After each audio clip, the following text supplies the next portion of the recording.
India അടക്കമുള്ള ഏതാനും രാജ്യങ്ങളിൽ ന്യൂനപക്ഷത്തോട് സർക്കാർ വളരെ മോശമായാണ് പെരുമാറുന്നത്. ഇറാൻ്റെ നിലപാടാണ്. എന്നാൽ ഇറാനിൽ അവർ ഷിയയാണല്ലോ കൂടുതലുള്ളത്. അവരവിടുത്തെ സുന്നികളോട് എങ്ങനെ പെരുമാറുന്നു, പഴയ പാസുകളോട് എങ്ങനെ പെരുമാറുന്നു? അപ്പോൾ ഒരു സെലക്റ്റീവായിട്ടുള്ള നിലപാടാണോ ഇറാൻ ഇക്കാര്യങ്ങൾ സ്വീകരിക്കുന്നത്?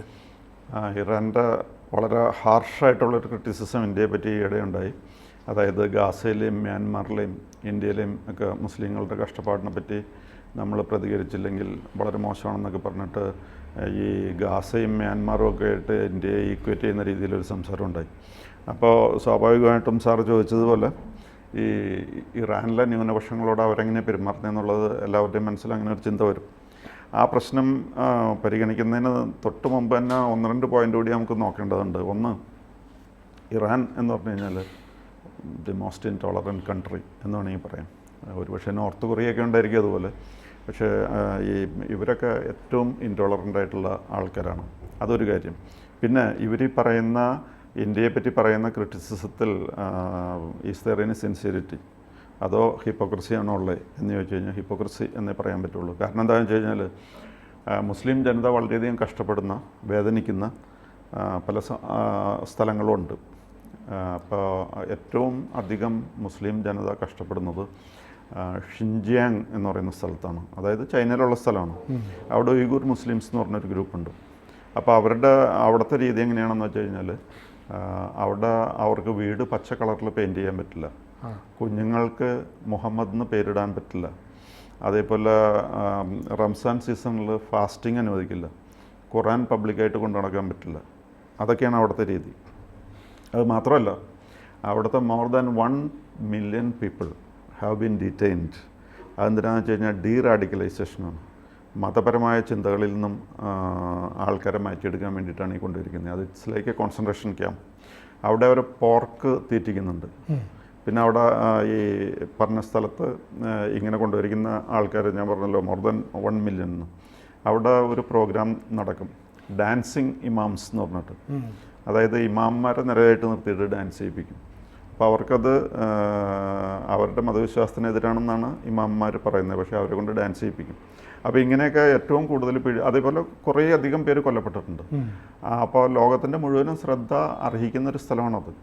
പ്രത്യേകിച്ച് ഇങ്ങനെ ഇവർ വിമർശിച്ച് നടക്കുന്നവർ. പക്ഷെ അവരെ പറ്റിയൊന്നും ഇറാൻ യാതൊരു കംപ്ലൈൻറ്റും പറയാറില്ല. ഇറാൻ്റെ ഏറ്റവും വലിയ ദോസ്താണ് ചൈന. അതേപോലെ തന്നെ ചെച്ചനിയയിൽ മുസ്ലിംസ് ഉണ്ട്, റഷ്യയുടെ. അവിടെയും അവർ വളരെയധികം കഷ്ടപ്പെടുന്നുണ്ട്. അവരെ പറ്റി ഇറാനൊന്നും ഒന്നും പറയില്ല. ഇറാൻ്റെ ഏറ്റവും ബന്ധപ്പെട്ടവരാണ് ചൈനയും അതേപോലെ റഷ്യയും. അപ്പോൾ ഇത്രയേ ഉള്ളൂ ഇതിൽ. ഈ ക്രിറ്റിസിസത്തിലൊക്കെ ഇത്രയേ കാര്യമുള്ളൂ. പിന്നെ ഇങ്ങനെ ഈ സാഹചര്യത്തിൽ നമുക്ക് വേണമെങ്കിൽ ഒന്ന് ചിന്തിക്കാം എങ്ങനെയുണ്ട് അവിടുത്തെ മൈനോറിറ്റീസ് എന്ന്. അവിടുത്തെ പ്രധാനപ്പെട്ട മൈനോറിറ്റി എന്ന് പറഞ്ഞു കഴിഞ്ഞാൽ സുന്നിയാണ്, സുന്നി മുസ്ലിംസാണ്. 9% ഓഫ് ദി പോപ്പുലേഷനുണ്ട്. അപ്പോൾ അവർക്ക് എന്ത് സൗകര്യം ഉണ്ടെന്നൊന്ന് ആലോചിച്ച് നോക്കാം. നമുക്ക് ടെഹ്റാൻ്റെ കേസ് എടുക്കാം. ടെഹ്റാൻ എന്ന് പറഞ്ഞാൽ സൗത്ത് ഏഷ്യയിലെ ഏറ്റവും വലിയൊരു സിറ്റിയാണ്, അല്ലെങ്കിൽ മെട്രോപോളിസ്. സൗത്ത് ഏഷ്യയിലെ ഏറ്റവും വലിയ മെട്രോപോളിസ് എന്ന് പറയുന്നതിന് ടെഹ്റാൻ. അവിടെ ഒറ്റ മോസ്കും സുന്നികൾക്കില്ല. അത് തന്നെയല്ല, അവർ സ്ഥിരമായിട്ട് ലൈസൻസിന് വേണ്ടി അപ്ലൈ ചെയ്യുന്നുണ്ട്. ഒരിക്കലും ഒരു മോസ്കിനുള്ള ലൈസൻസ് അവർ കൊടുക്കുന്നില്ല. അതാണ് സുന്നികളോടുള്ള ട്രീറ്റ്മെൻറ്റ് അവിടെ ഇറാനിലുള്ളത്. പിന്നെ പാർസികൾ പണ്ട് സൊറോസ്ട്രിയൻസ് അല്ലെങ്കിൽ പാർസികളായിരുന്നു ഇറാൻ എന്ന് പറഞ്ഞു കഴിഞ്ഞാൽ പേർഷ്യൻ എംപയർ, പണ്ടത്തെ പേർഷ്യൻ എംപയറിൻ്റെ ടെറിട്ടറിയാണ് ഇപ്പോൾ പറയുന്ന ഇറാൻ. ആ ടെറിട്ടറി പണ്ട് പേർഷ്യൻ എംപയർ എന്നാണ് അറിയപ്പെട്ടിരുന്നത്. അവിടെ സൊറോസ്ട്രിയൻ കിങ്സ് ഭരിച്ചിരുന്ന സ്ഥലമാണ്. അവിടെ ഇന്ന് എത്ര സൊറോസ്ട്രിയൻസ് ബാക്കിയുണ്ടെന്ന് നോക്കുക. എല്ലാവരും ജീവനും കൊണ്ട് ഓടി. കാരണം അത്ര വലിയ മതപീഡനമായിരുന്നു അവിടെ ഉണ്ടായിരുന്നത്. അതിൽ രക്ഷപ്പെട്ട് കുറേ പേര് ഇന്ത്യയിൽ വന്ന് ബോംബെയിൽ താമസിക്കുന്നുണ്ട്. അവരിൽപ്പെട്ടവരാണ് നമ്മുടെ ടാറ്റ, ഗോദ്രേജ്, മനേക്ഷ, സിബിൻ മേത്ത, പാൽക്കിവാലയൊക്കെ. അപ്പോൾ അവർ ഇന്ത്യയിൽ വന്നവർ വളരെ സുഖമായിട്ട് കഴിയുന്നു. അവർ ഇന്ത്യയിലെ എല്ലാ മേഖലയിലും 1-ാം നമ്പറാണ്. പക്ഷേ ഈ ഇറാനിലുണ്ടായിരുന്ന പാർസികളുടെ അവസ്ഥ എന്താണെന്നുള്ളത് ആർക്കും പറയാൻ പറ്റില്ല. അവിടെ ആരെങ്കിലും ബാക്കിയുണ്ടോയെന്ന് പോലും അറിയില്ല. അത്ര ദയനീയമാണ് അവരുടെ അവസ്ഥ. പിന്നെ അവിടെ ബഹായിസ് എന്ന് പറഞ്ഞിട്ടുണ്ട്, സൂഫീസ് എന്ന് പറഞ്ഞിട്ടുണ്ട്. അതൊക്കെ ഇസ്ലാമിൻ്റെ തന്നെ വേരിയൻ്റ് ആയിട്ടാണ് അവരൊക്കെ പറയുന്നത്. പക്ഷേ ഇറാൻ ഇവരെയൊന്നും മതമായിട്ട് അംഗീകരിക്കുന്നില്ല. അപ്പോൾ അതുകൊണ്ട് ബഹായികൾക്ക് അവർക്ക് വേറൊരു കാര്യമുള്ളത് എന്താണെന്ന് വെച്ച് കഴിഞ്ഞാൽ അവർക്ക് പ്രീസ്റ്റ് അല്ലെങ്കിൽ ഇമാമൊന്നുമില്ല. അവർക്കൊരു അസോസിയേഷനുണ്ട് അവരുടെ മതത്തിൻ്റെ കാര്യം നോക്കാനായിട്ട്. പക്ഷേ ആ അസോസിയേഷൻ ഫോം ചെയ്ത് കഴിഞ്ഞാൽ ഉടനെ അസോസിയേഷനിലുള്ള എല്ലാവരും അറസ്റ്റ് ചെയ്തുകൊണ്ടുപോകും. 3 പ്രാവശ്യം അസോസിയേഷൻ ഫോം ചെയ്തായിരുന്നു. അപ്പോൾ ബഹായിസിൻ്റെയും സൂഫീസിൻ്റെയൊക്കെ ചുരുക്കത്തിലുള്ള അവസ്ഥ അതാണ്.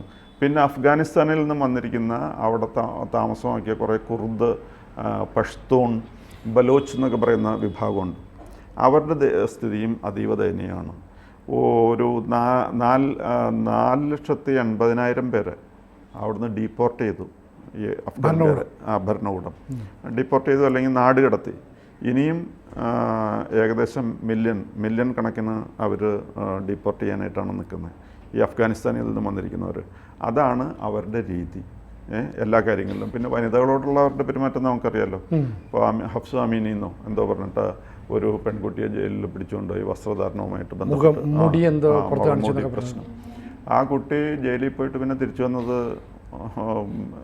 മൃതശരീരമായിട്ടാണ്. അപ്പോൾ ഇതൊക്കെയാണ് അവരുടെ ന്യൂനപക്ഷങ്ങളോട് കാണിക്കുന്ന രീതി. പിന്നെ റഫ്സഞ്ചാനി എന്ന് പറഞ്ഞിട്ട് പഴയ ഒരു പ്രസിഡന്റ് ഇന്ത്യയിൽ വന്നിരുന്നു. ലക്നോയിലൊരു ഷിയ പള്ളിയുണ്ട്, അവിടെ പോയിരുന്നു.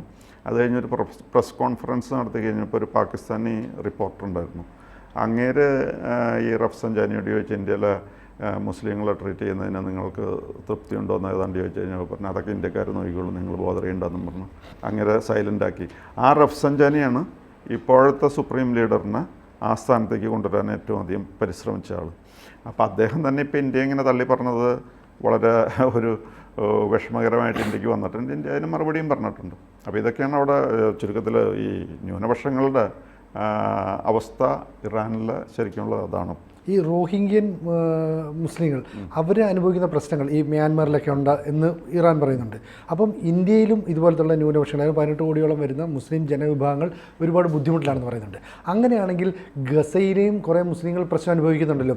അപ്പോൾ ഗസയിൽ ഈ ഇസ്രയേലിൻ്റെ ആക്രമണത്തിൽ ദുരിതം അനുഭവിക്കുന്ന പലസ്തീനികളോട് പറയുന്നത് വേണമെങ്കിൽ നിങ്ങൾക്ക് പലായനം ചെയ്തു പോകാം, മറ്റേതെങ്കിലും രാജ്യത്തിലേക്ക് പോകാം. അപ്പോൾ ഇത്രയും സങ്കടമുള്ള ഇറാൻ ഇവർക്ക് വേണ്ടി വാതിൽ തുറന്നു കൊടുക്കാത്ത എന്താ? നിങ്ങൾ ഇങ്ങോട്ട് പോരെ, ഞങ്ങൾ നിങ്ങളെ സഹായിക്കാം. അല്ലെ ഇന്ത്യയിലെ മുസ്ലിം ജനവിഭാഗത്തോട് നിങ്ങൾക്ക് ബുദ്ധിമുട്ടാണോ, ഞങ്ങളുടെ അടുത്തേക്ക് വരാം. അപ്പോൾ അങ്ങനെ ആളുകളെ ഇങ്ങോട്ടേക്ക് കൊണ്ടുവരാൻ ഇറാൻ ഒരു തുറന്ന മനസ്സ് കാണിക്കുന്നില്ലല്ലോ. ഇറാന് സമാധാനമായിട്ട് കഴിയണമെന്നുണ്ട്. ഇപ്പോൾ ഈജിപ്റ്റ് ഈ ഗസ കോമൺ ബോർഡറുകളാണല്ലോ. ഇവിടെ പ്രശ്നം ആരംഭിച്ച് കഴിഞ്ഞപ്പോൾ ആദ്യം തന്നെ ഈജിപ്റ്റ് ചെയ്തത് അവരുടെ മതിൽ നല്ല സ്ട്രോങ് ആക്കി. ഒന്നും കൂടി ഇങ്ങോട്ട് വന്നിട്ടുള്ള കാര്യമൊന്നും വേണ്ട. ബാക്കി സ്നേഹം ഏതാണ്ട് ഒരു സിനിമയില്ലേ മമ്മൂട്ടിയൊക്കെ അഭിനയിക്കുന്നത്, മതിലിൻ്റെ അപ്പുറം നിന്ന്. അപ്പോൾ മതിലിൻ്റെ അപ്പുറം നിന്നുള്ള സ്നേഹം മതി എന്നുള്ളതാണ് അവരുടെ സ്നേഹം. അകത്തേക്ക് കയറ്റില്ല. ഒരു പല സ്ഥലങ്ങളിലുണ്ട് പലസ്തീനിയൻസ് പോയിട്ടുണ്ട്. പക്ഷേ ഇപ്പോൾ ഒരു അറേബ്യൻ കൺട്രിയും പാലസ്തീനിയൻസിനെ അങ്ങോട്ട് പ്രവേശിപ്പിക്കുന്നില്ല. അതാണ് യാഥാർത്ഥ്യം. അതിപ്പോൾ ഇറാനും അത്രേ ഉള്ളൂ. വാസ്തവത്തിൽ ഇറാൻ ഈ ഹമാസിൻ്റെ കേസിലൊക്കെ യാതൊരു താല്പര്യവും എടുക്കാൻ സാധ്യതയില്ലാത്തൊരു രാജ്യമാണ്. കാരണം സുന്നികളാണല്ലോ ഈ ഹമാസ്.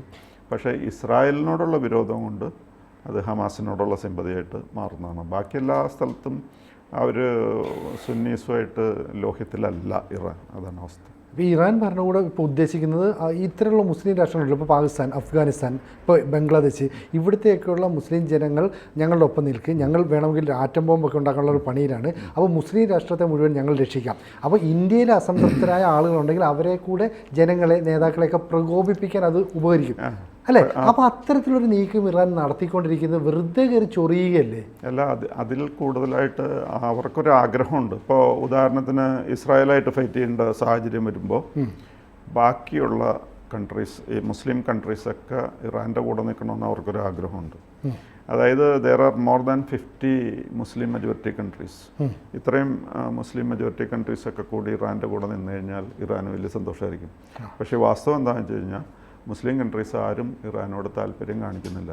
ഇപ്പോൾ ഈ ലബനോൺ അല്ലെങ്കിൽ യമനൊക്കെ കാണിക്കണമെന്ന് പറഞ്ഞാൽ അത് ആ ഷിയ ഗ്രൂപ്പ് മാത്രമാണ് ഈ താല്പര്യം കാണിക്കുന്നത്. ബാക്കി സൗദി അറേബ്യയ്ക്ക് യാതൊരു താല്പര്യമില്ല, UAEക്ക് യാതൊരു താല്പര്യമില്ല, ഈജിപ്തിന് യാതൊരു താല്പര്യമില്ല ഇറാനോട്. ഇറാനെ ശത്രുക്കളായിട്ട് അവർ കാണുന്നത്. കാരണം എന്താണെന്ന് വെച്ച് കഴിഞ്ഞാൽ സൗദി അറേബ്യയിലേക്ക് ഇഷ്ടംപോലെ മിസൈൽ യമൻ വിടുന്നുണ്ട്. ഈ ഇസ്രായേലിലേക്ക് വിടുന്നവർ തന്നെ സൗദി അറേബ്യയിലേക്കും വിടുന്നുണ്ട്. പിന്നെ ഇപ്പോൾ ഇവരുടെ ഇറാനോട് താല്പര്യം കാണിച്ചിട്ട് എന്താ കാര്യം? ഈ ഇസ്രായേലിൻ്റെ ശല്യം തീർന്ന പിറ്റേ ദിവസം സൗദി അറേബ്യയിലേക്കായിരിക്കും മിസൈൽ പോകുന്നത്. അതുകൊണ്ട് ഇപ്പോൾ ഈ പറഞ്ഞ സൗദിക്കോ അല്ലെങ്കിൽ UAEക്കോ അല്ലെങ്കിൽ ഈജിപ്തിനോ യാതൊരു വിധ താല്പര്യമില്ല ഇറാൻ്റെ കേസിൽ. മാത്രമല്ല ഇറാനെ ഒരു ശത്രുവായിട്ടാണ് കാണുന്നത്. പക്ഷേ അവരെയും കൂടി നമ്മുടെ കൂടെ കൂട്ടുക എന്നുള്ള ലക്ഷ്യത്തിന് വേണ്ടിയിട്ടാണ് ഇങ്ങനെ കുറേ കോമൺ ശത്രുക്കൾ എന്നുള്ള രീതിയിൽ ഈ പറയുന്ന മ്യാൻമാർ, ഇന്ത്യ ഒക്കെ പറയുന്നത്. അത്രയേ ഉള്ളൂ ഇതിലെ കാര്യം. ഇപ്പോൾ ഇറാൻ ആത്മീയ ആചാര്യൻ അയത്തുള്ള അലി ഖൊമേനിയാണ് ഇത്തരത്തിലുള്ളൊരു പ്രസ്താവന നടത്തിയത്. അപ്പം ഞാനാണ് എല്ലാ കാര്യങ്ങളും തീരുമാനിക്കുന്നത്, മതാചാര്യന്മാർ പറയുന്ന പോലെ മതി കാര്യങ്ങളെന്ന്. പക്ഷേ പെഷസ്കിയാൻ എന്ന് പറയുന്ന പ്രസിഡന്റ് ഇത്തരം കാര്യങ്ങളൊന്നും പറയുന്നില്ല. മാത്രമല്ല ഞങ്ങൾ ഭരണകൂടം തീരുമാനിച്ചോളാം കാര്യങ്ങൾ എന്ന നിലയിലേക്ക് അദ്ദേഹം നിലപാടെടുക്കുന്നു എന്നതിൻ്റെ സൂചനയുണ്ട്. അപ്പോൾ ഇവർ തമ്മിലുള്ള ഒരു സ്പർദ്ധ, ഞാനാണ് വലുതെന്ന് ഈ ഖമേനി പറയാനും അതല്ല പെഷസ്കിയാൻ പറയുന്നു ഭരണകൂടമാണ് വലുതെന്ന് പറയാനും അങ്ങനെയുള്ളൊരു സ്പർദ്ധയും കൂടെ അവിടെ നിൽക്കുന്നുണ്ടോ? അല്പം ഒരു കോമ്പറ്റീഷനൊക്കെ വരുമായിരിക്കും. പക്ഷേ എന്നാലും സുപ്രീം ലീഡറാണ് ഓൾ ഇൻ ഓൾ. ഈ പെഷസ്കിയാൻ ഇങ്ങനെ വേണമെങ്കിൽ ഒന്ന് പറയാനുള്ള ഫ്രീഡം ഉണ്ടാവും, എന്തെങ്കിലുമൊക്കെ പറയാൻ. അല്ലാതെ അതിൽ കൂടുതൽ ആക്ഷൻ എടുക്കാനായിട്ട് പെഷസ്കി അതിനൊന്നും ആയിട്ടില്ല. സുപ്രീം ലീഡർ എന്ന് പറഞ്ഞാൽ സുപ്രീം ലീഡർ തന്നെയാണ്. പക്ഷേ ഇപ്പോൾ ഇറാനിൽ പൊതുവിൽ ജനങ്ങൾക്കൊക്കെ പ്രത്യേകിച്ച് ഈ സോഷ്യൽ മീഡിയ ഒക്കെ അവിടെ ഉണ്ടല്ലോ. അത് കാരണം പണ്ടത്തെ പോലെ ഈ ഐഡിയാസ് ഇങ്ങനെ ഒരു ഇൻഡോക്ട്രിനേഷൻ എന്നുള്ള അല്ലെങ്കിൽ ഡിസ്ഇൻഫർമേഷനൊന്നും പണ്ടത്തെ പോലെ എഫക്റ്റീവ് അല്ല. ആൾക്കാർക്ക് ഈ സോഷ്യൽ മീഡിയ വഴി യാഥാർത്ഥ്യങ്ങൾ മനസ്സിലാവും പലതും. അപ്പോൾ പണ്ടത്തെ പോലെ ദൈവത്തിൻ്റെ ആളാണെന്നും പറഞ്ഞുകൊണ്ട് ആയത്തുള്ളയ്ക്കോ അല്ലെങ്കിൽ സുപ്രീം ലീഡറിനോ അല്ലെങ്കിൽ സ്പിരിച്വൽ ലീഡറിനോ നടക്കാവുന്ന ആ സാഹചര്യത്തിലൊക്കെ ചെറിയ ചെറിയ മാറ്റങ്ങൾ അവിടെയും വന്നുകൊണ്ടിരിക്കുകയാണ്. അതാണ് ഇപ്പോഴത്തെ അവസ്ഥ. അപ്പോൾ എന്തായാലും ഇസ്രയേലിൻ്റെ ഈ സെലക്റ്റീവ് മത ന്യൂനപക്ഷക്കാരോടുള്ള പ്രേമം അല്ലെങ്കിൽ ഇഷ്ടമൊക്കെ എല്ലാ രാജ്യങ്ങളും മനസ്സിലാക്കി തുടങ്ങിയിട്ടുണ്ട്. ഇസ്രയേലിനുള്ളിൽ തന്നെ ആ കാര്യങ്ങളൊക്കെ മനസ്സിലാകുന്നുണ്ട്. അതുകൊണ്ട് ഇത് എത്രത്തോളം മുന്നോട്ട് പോകുന്നുള്ളത് നമുക്ക് കണ്ടറിയേണ്ടി കാണാം. കൂടുതൽ വാർത്തകളും വിശേഷങ്ങളും നിങ്ങളിലേക്ക് എത്താൻ ABC മലയാളം സബ്സ്ക്രൈബ് ചെയ്യുക, ബെൽ ബട്ടണും അമർത്തുക.